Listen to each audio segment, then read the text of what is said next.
अस्सलाम वालेकुम, अज़ीज़ ख़ान हूँ जी अपने यूट्यूब चैनल वतन अज़ीज़ से।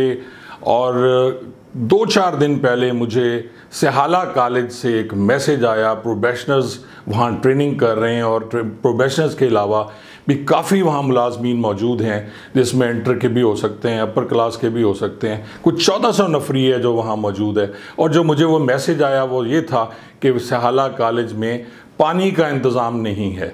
1982-83 में जब मैं ट्रेनिंग कर रहा था सहाला कॉलेज में, उस वक्त भी वहाँ पानी के मसाइल थे।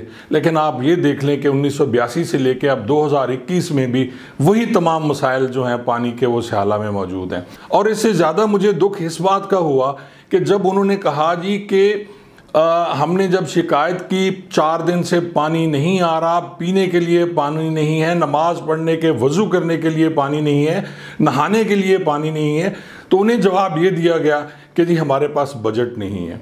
अब सहाला कॉलेज जो है एशिया का बहुत बड़ा ट्रेनिंग कॉलेज है और वहाँ का ये हाल है कि करोड़ों रुपए बजट सहाला कॉलेज को दिया जाता है, तो वो बजट कहाँ जाता है। मैं हमेशा से इस नूरी मखलूक के बारे में बातें करता रहता हूँ, जो कमांडेंट साहब वहाँ हैं और जो डिप्टी कमांडेंट हैं। क्या ये सारे जो पैसे आते हैं सहाला कॉलेज के बजट में वो किस मद में खर्च होते हैं? क्या इनका ऑडिट भी होता है? और ऑडिट भी होता है तो वही लोग करते हैं जो उनके मरहून मिन्नत हैं। और कभी मैंने नहीं देखा कि पुलिस डिपार्टमेंट में किसी ऑडिट में किसी डीपीओ के ख़िलाफ़, किसी डीआईजी के ख़िलाफ़ कुछ किया गया हो कि जी ऑडिट में कहीं घपले हुए हैं। और अक्सर फंसते हैं तो वही जो अकाउंटेंट हैं, जो महकमे के अकाउंटेंट हैं, वही फंस रहे होते हैं। अब इस मसले पे मैंने एक तहरीर लिखी पानी के बारे में, तो बहुत से लोगों ने इसको पसंद भी किया और बहुत से लोगों ने इसके अगेंस्ट भी लिखा। और जिसमें एक नजमुल हसन शाह साहब हैं सहाला कॉलेज में, वो शायद स्टाफ मेंबर हैं, और उन्हें कहा जी पानी तो बिल्कुल ठीक आ रहा है और मैं इधर ही हूँ। वो मेरे फेसबुक फ्रेंड भी हैं। तो उसके बाद फिर मुझे मैसेज आया उन लड़कों की तरफ से कि जी यहाँ कोविड-19 के सिलसिले में कोई SOPs पे अमल नहीं किया जा रहा। बहुत से लड़कों को कोविड हो सकता है लेकिन किसी को पता नहीं। लोग नज़ला, बुखार, खांसी में मुब्तला होते हैं और हॉस्पिटल का भी कोई मुनासिब इंतज़ाम नहीं। मैं आपको अपने दौर की बात सुनाता हूँ। जब भी वहाँ सहाला कॉलेज में कोई ट्रेनी बीमार होता था तो होता ये था कि पहले उसे रात को उठ के अपने मॉनिटर को बताना पड़ता था कि उसे आउटडोर डिक्लेयर करे। अब आउटडोर का मतलब होता है कि जी आपने बीमार हैं, आपको बुखार है या कुछ और बीमारी है, आपने वहाँ जाके परेड ग्राउंड में फ़ालन होना है बाकायदा। और एक साइड पे वो बीमार 10, 12, 15 जो खड़े होते हैं सर झुका के, और लोग उन्हें इंतहाई हकारत की निगाह से देखते हैं कि ये बीमार खड़े हुए हैं।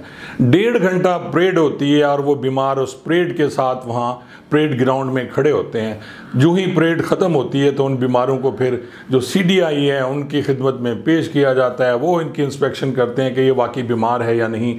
फिर उनको पैदल ले जाते हैं। तो वहाँ से 2 किलोमीटर 3 किलोमीटर दूर एक छोटा सा हॉस्पिटल था वहाँ, जो हमारे दौर में था, और उसमें एक डिस्पेंसर साहब हुआ करते थे जो हमें चेक करते थे। और उसके बाद उनके हाथ में होता था कि वो मेडिकल रेस्ट देते हैं या नहीं देते, क्योंकि उन्हें भी ये हिदायत की गई थी कि अगर ये बीमार हैं तो ये परेड ज़रूर करेंगे। लेकिन उसमें भी नजमुल हसन शाह साहब ने, जब इस पे मैंने तहरीर लिखी तो उनका फिर जवाब आया जी अब तो बहुत अच्छे हॉस्पिटल हैं और अब वहाँ जी बहुत अच्छा इलाज होता है। वहाँ एम्बुलेंस के बारे में मैंने लिखा तो उन्होंने कहा जी एम्बुलेंस भी अब खटारा नहीं, बहुत अच्छी है। तो ये बड़ी खुशी की बात है, सारी चीज़ें हैं। लेकिन आप लोग जाके तहकीक करें, आप उनके स्पोक्समैन मत बने। शाह साहब आप वहाँ के स्टाफ मेंबर हैं, लेकिन आप ट्रेनिंग से जाके उनका हाल पूछे। जो ट्रेनिंग करने वहाँ स्टाफ जाता है, हम भी जाते थे, 3-3 माह छुट्टी नहीं मिलती थी, लेकिन इस तरह की चीज़ें हम लिखा नहीं करते थे और ना ही किसी को शिकायत किया करते थे।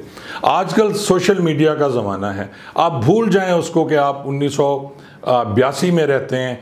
आज 2021 है और सोशल मीडिया पे हर खबर आती है और हर चीज़ आया होती है। इसलिए आप लोगों को ख्याल रखना चाहिए। वो ट्रेनीज़ हैं, वो आपके बच्चे हैं। कमांडेंट साहब और डिप्टी कमांडेंट साहब को गुलाम रसूल जाहिद साहब हैं शायद कमांडेंट, बहुत अच्छे अफसर हैं, मैं उनकी कदर करता हूं। लेकिन वो कभी अपने घर से निकलकर इन ट्रेनीज़ को भी जाके चेक करें। अगर उनके साथ वाकई ये बुरा सलूक हो रहा है तो आपको इनका ख्याल करना चाहिए और उनकी जितनी तकालीफ़ हैं उनका इजाला करना चाहिए। शुक्रिया।